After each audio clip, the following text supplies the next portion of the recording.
আল্লাহ রাসূলের উপরে যখন ওহী অবতীর্ণ হইত, আর আল্লাহ রাসূল যদি ওই সময় উটের পিঠে বসা থাকতেন, তো ওহীর ভার মরুভূমির জাহাজ উট এটা বরদাস্ত করতে পারত না। উট সাথে সাথে বৈশা পড়ত।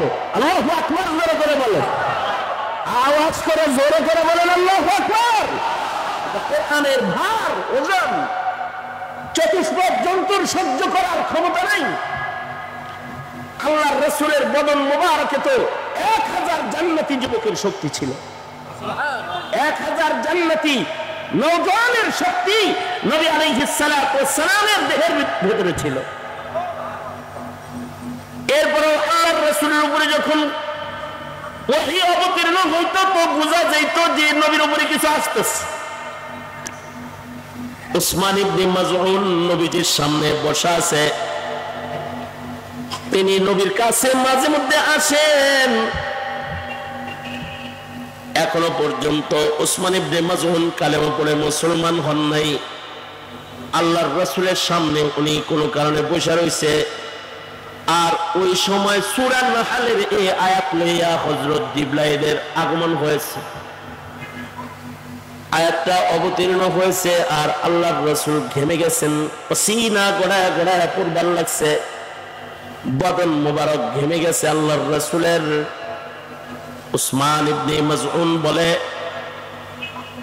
ওগো আল্লাহর নবী, আল্লাহর পয়গম্বর, আপনার শরীরের ঘর্মাক্ত হালত আর আপনার অবস্থা দেখে মনে হয় যে ফেরেশতা আপনার কাছে ওহী নিয়ে আগমন করে। শুনি ওনার আগমন হয়েছিল নাকি, কোনো কিছু অবতীর্ণ হইল নাকি? আল্লাহর রাসূল বলেন, উসমান, একটা দামি আয়াত অবতীর্ণ হয়েছে, যার ভেতরে ইসলামের মিশন আমাকে দেয়া হয়েছে। একটা দামি আয়াত এই মুহূর্তে অবতীর্ণ হয়েছে। উসমান ইবনে মাযউন বলে, সরকার গো, আয়াতটা যেহেতু আমার সামনে অবতীর্ণ হয়েছে, আয়াতটা আমি আগে শুনতে চাই, আপনি আমাকে আয়াতটা শোনান। আজব এই আয়াতের শান। আল্লাহর রাসূল সাল্লাল্লাহু আলাইহি ওয়াসাল্লাম বলতে লাগলেন, এমন একটা আয়াত এখন অবতীর্ণ হয়েছে যার ভেতরে 3টা কাজের আদেশ আছে, 3টা কাজের নিষেধ আছে, আর এই 6টা কথা, 3টি আদেশ 3টি নিষেধ মিশ্রিত একটি আয়াত অবতীর্ণ হয়েছে। আয়াতটা আমাকে শোনান। তাহলে নবী আল্লাহর রাসূল আয়াতটা পড়ে শোনায় দিলেন।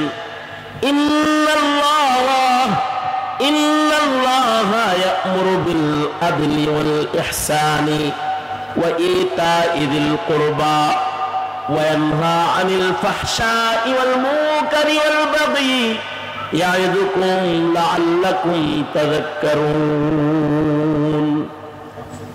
হযরত উসমান ইবনে মাযউন বলে, সরকার গো, এমন মিশন, এটা আল্লাহর কালাম ছাড়া অন্য কোন মানুষের কথা হইতে পারে না।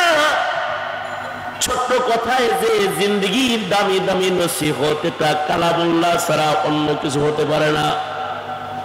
তাই ওগো আল্লাহর নবী, আমি এতদিন আপনার থেকে দূরে থাকলেও এই আয়াতটা শোনার পরে আমি এখন এই মুহূর্তে আপনার হাতে হাত রেখে কালেমা পড়ে মুসলমান হতে চাই।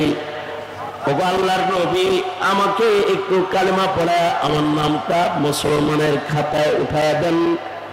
এই আয়াতের আমল সর্বপ্রথম করার জন্য সৈনিক হিসাবে আমি নসিহত গ্রহণ করতে চাই। এবং তিনি কালেমা পড়ে মুসলমান হয়ে গেলেন। পৃথিবীর ইতিহাসে 2টি ওসমান বড় স্মরণীয় ওসমান, যারা ইতিহাসের পাতায় স্মরণীয় হয়ে থাকবে। একটা ওসমান হলো ওসমান ইবনে আফফান, আল্লাহর রাসূলের মেয়ের জামাতা, যার কাছে আল্লাহর রাসূল 2 কন্যা বিয়ে দিয়েছিলেন। 2 কন্যার ইন্তেকাল হয়ে গেছে। আল্লাহর রাসূল সেদিন বলেছিলেন, আমার যদি আরেকটা কন্যা থাকতো সেটাও তোমারে দিতাম। জিন্নুরাইন, নবীজির কাছ থেকে দুটি নূরের মালিক যিনি হয়েছিলেন, হযরত উসমান ইবনে আফফান রাদিয়াল্লাহু আনহু, মুসলমানের ইতিহাসে মুসলিম জাহানের তৃতীয় খলিফার খাতায় যার নাম